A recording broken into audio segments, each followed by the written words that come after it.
사실은 엄마를 위해서가 아니라 내가 나중에 후회할까봐 좋은 딸이고 싶은데, 좋은 아들이고 싶은데, 엄밀하게 따지면 사실 진짜 엄마나 아버지를 위한 건 아니잖아요. 그 온전한 자신이 온 힘을 다해서 헌신을 했어도 후회가 없을까요? 있죠. 결국 엄마랑 좀 떨어지고 살면서부터 안정을 찾았다 이런 댓글이 정말 많았어요. 해결책이 거리두기뿐. 저는 좀 이상하다고 생각을 하는 게 너무 가족적이에요. 왜냐하면 우리가 성인이 됐잖아요. 물론 이제 사회 현상이라던가 사회 구조의 문제가 분명히 있거든요. 뭐 한국에서 특히 서울 같은 경우는 부모 도움 없이는 도저히 뭐 독립을 해서 집을 마련할 수도 없는 상황이잖아요. 저도 이제 그런 걸 겪어보면서 현실적으로 너무 여러 가지 제약이 있어요. 그래서 이런 문화 환경적인 차이도 분명히 있는데, 환경적인 조건의 어떤 제약이 분명히 있는데, 그것과도 좀 별개로 성인이 된 어른인데 우리가 어떤 경제적으로나 뭐 정서적으로나 독립을 하는 데서 오는 불편을 자꾸 최소화하려고 하죠. 이것도 뭐 쾌락 원칙이라고 볼 수도 있겠으나, 결혼을 한 자녀들이, 성인이 된 자식들이 부모와 전 너무 가깝다고 생각하거든요. 근데 이제 이렇게, 아니 그럼 가족의 사랑, 화목한 가족주의 이런 것들이 아름다워 보일 수 있는데 아닌 거 다 알고 계시잖아요. 가족이 결코 무조건적인 관계가 아니라는 거 너무 잘 알고 계시잖아요. 그래서 성인이 되어서 각자의 삶을 찾아서 나가고, 그러고 나면 남은 부모들이 상실을 겪고 되게 허무하고 헛헛하고 공허하고, 근데 그건 부모의 몫이에요.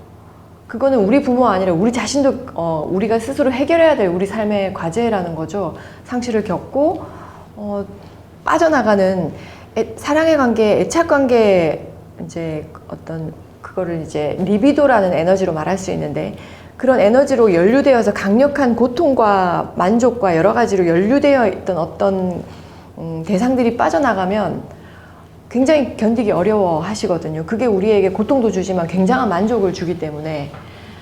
그래서 이제 그런 상실을 겪지 않고 성인이 된 가족이 가족주의, 화목이라는, 사랑이라는 이름으로 서로를 올가매고 있는데요. 저는 그게 꽤 건강하지 않다고 봐요. 그래서 자녀들, 성인이 된 자녀들, 꼭 결혼을 하지 않아도 성인이 된 자녀들이 명절이라던가 뭐 우리 가정에 이벤트가 있을 때 1년에 몇 번 정도 조우하는 것이 가장 좋은 방법 아닌가. 나머지 시간은 정말 이 자녀들이 어떻게 지내는지 너무 궁금해하지 않아야 되는 거 아닌가? 왜냐하면 궁금해하지 않으려면 자기 삶이 있어야 되거든요.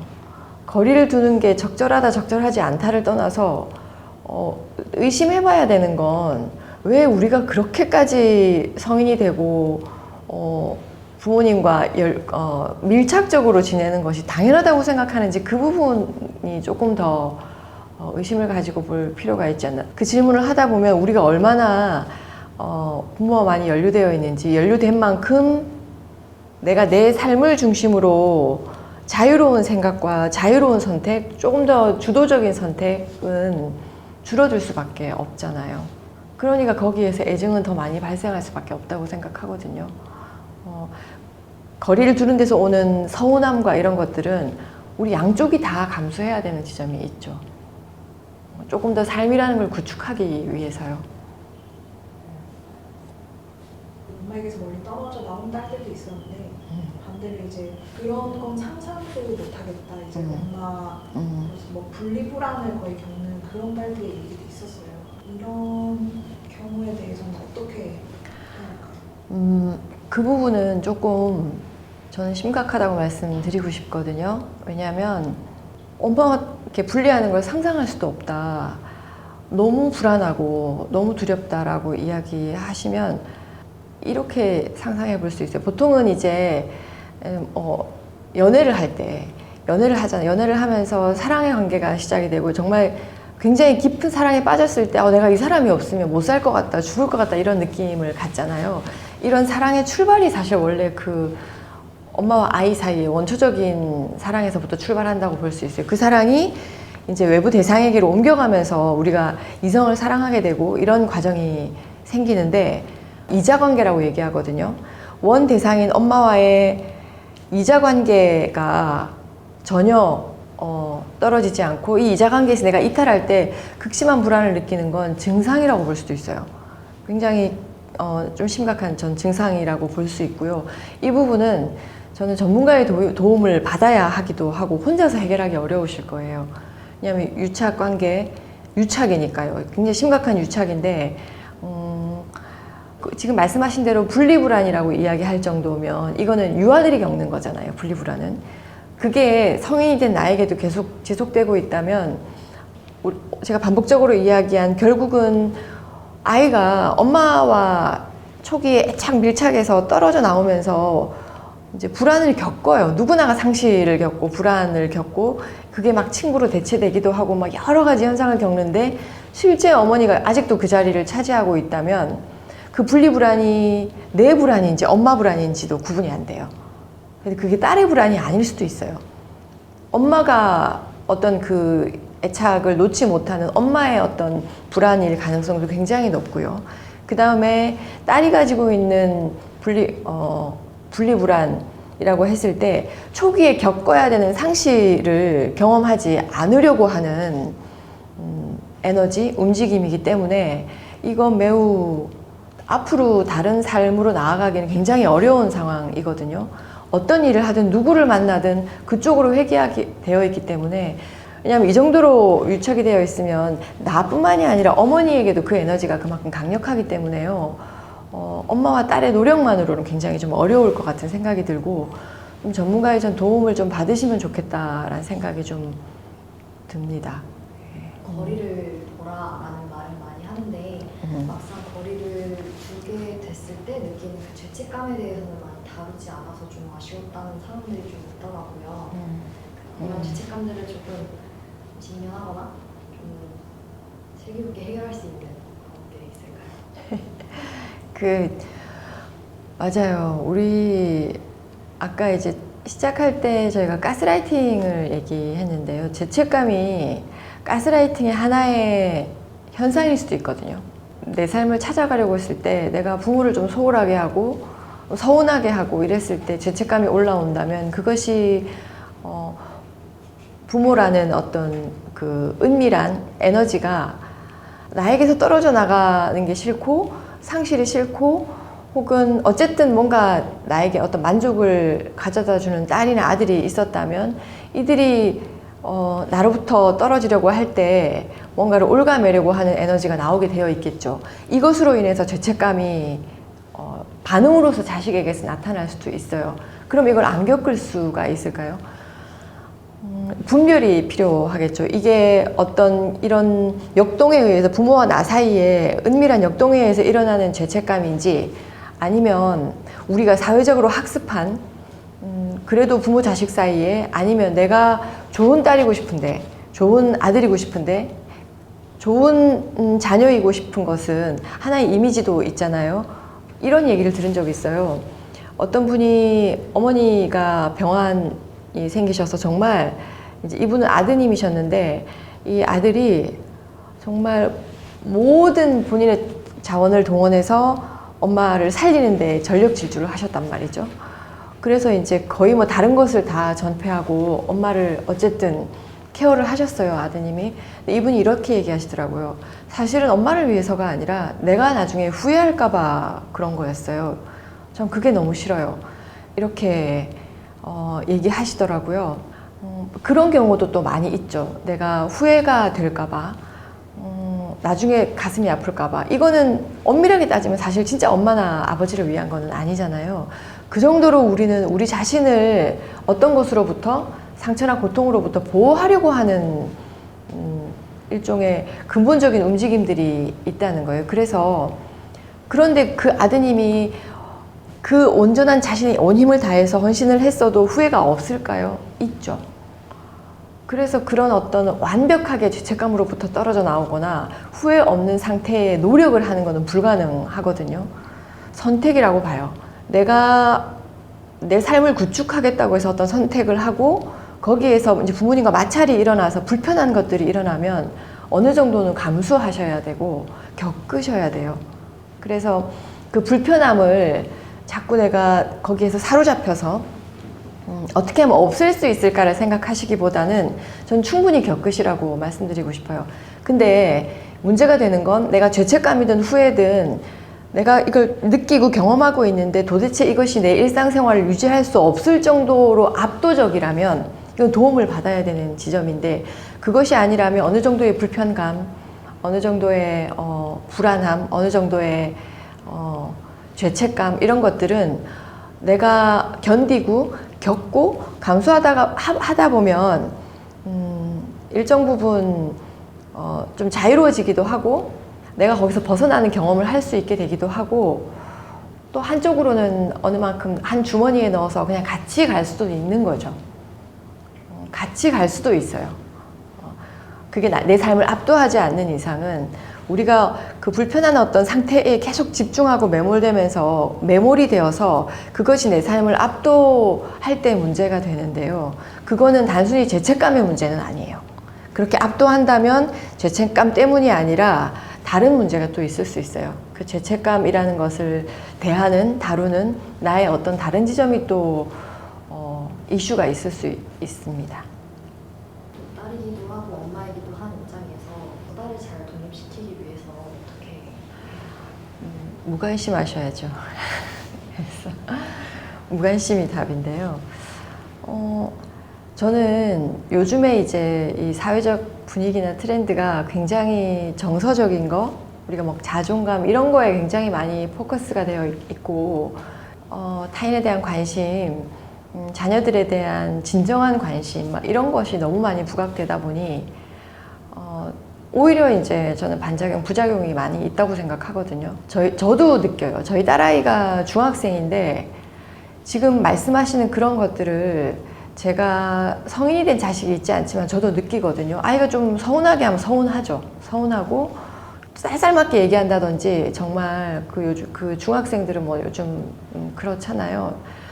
정말 싸가지가 없이 얘기한다든지 이러면 진짜 상처를 받죠. 되게 서운하고 그러면 안 그랬으면 좋겠고, 그거를 내가 덜 서운한 방향으로 돌리고 싶거든요. 아이 상태를. 근데 그때 제가 하는 거는 말 그대로 견디면서 그냥 가만히 이제 참아요. 물론 참았다가 나중에 폭발을 하면 이건 이제 도루묵이 되지만, 그때 어떤 생각을 하냐면 쓸쓸한 생각이 들고, 아, 이렇게 하다가 진짜 아이랑 나랑 멀어져 버리는 거 아닐까? 이런 불안이 또 올라온단 말이죠. 그래서 애가, 아, 엄마 미안해. 이렇게 와가지고 좀 해주기를 바라는 마음도 있고, 근데 이제 그럴 때, 아, 내가 그걸 바라고 있네. 나도 되게, 나름 이제 전문가로 지내니까, 막 그런 거에 대한 갈구함이 다른 분들이 보시기에도 크게 없어 보이고, 제 스스로도 그걸 크게 욕구를 느끼지 않는다고 생각하면서도, 아니에요. 매 순간 그런 미묘한 상태에서 느껴지는 기대들이 있거든요. 그럴 때, 그냥 쓸쓸해지기를 자처하거나, 그냥 그 쓸쓸함을 충분히 경험하려고 노력해요.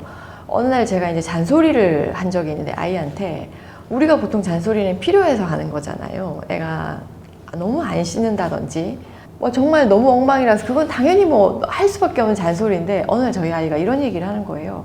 엄마, 고만 징징거려. 이렇게 얘기하는 거예요. 그래서 제가 깜짝 놀랐어요. 그래서 뭐라고? 엄마 지금 징징거리고 있잖아. 그래서 제가, 너 그거 어떻게 알았어? 그랬더니, 나한테 너무 애정을 갈구하지 마. 이렇게 얘기하는 거예요. 그래서 제가 그때 굉장히 통쾌하기도 하고, 한편으로는 굉장히 놀랍기도 하고, 무섭기도 하고, 그러면서, 그래, 알았어. 그냥 그러고 이제, 돌아섰는데요. 그냥 그거는 우리가 애정이 없으면 참 살아가기 힘든 게 인간이고요. 사람이잖아요.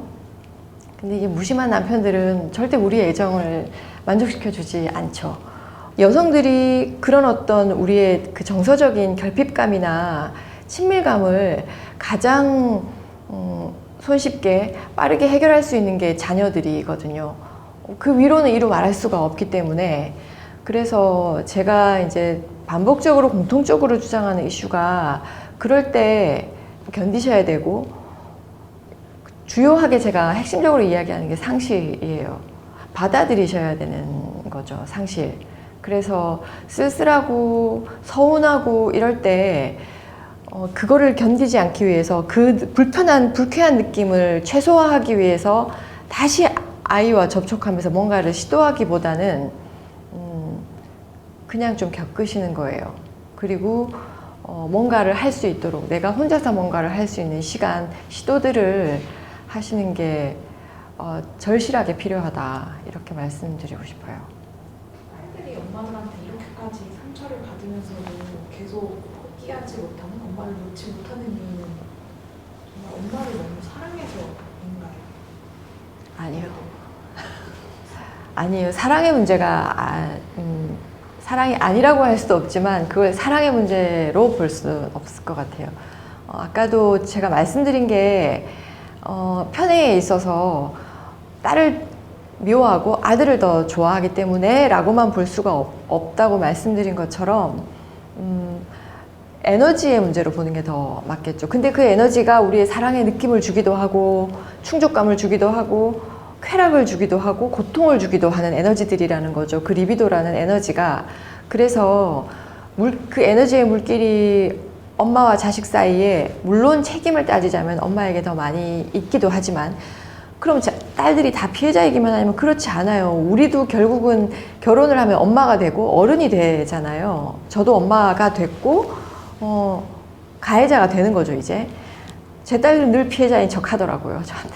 그래서 가해 안 한 것 같은데 나는 이게 많은 엄마들이 하는 태도잖아요.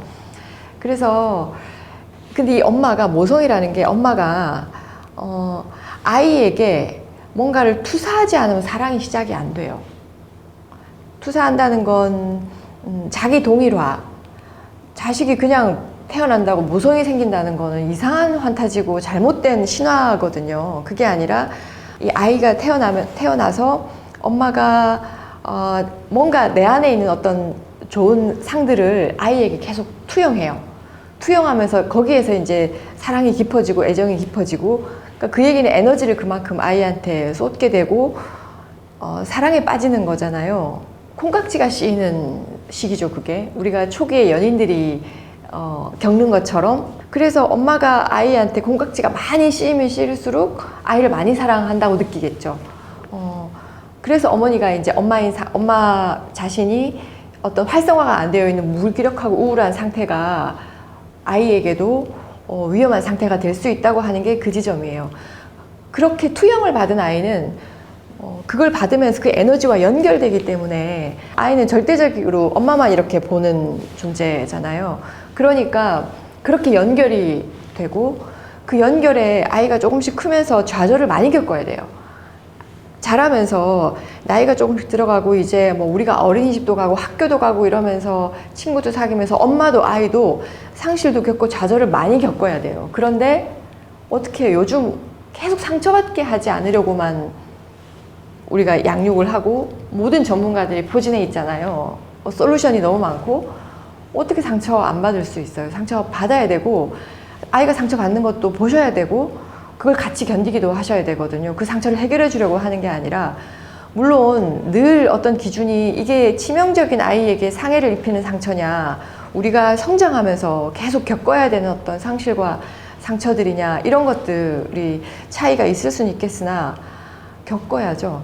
그래서 이제 그런 것들이 허용이 안 되고 자꾸 뭔가를 메우려고만 하다 보니까 딸들 쪽에서도 그런 것들을 감수하고 싶어 하지 않고 두려워하는 결과에 이르고요.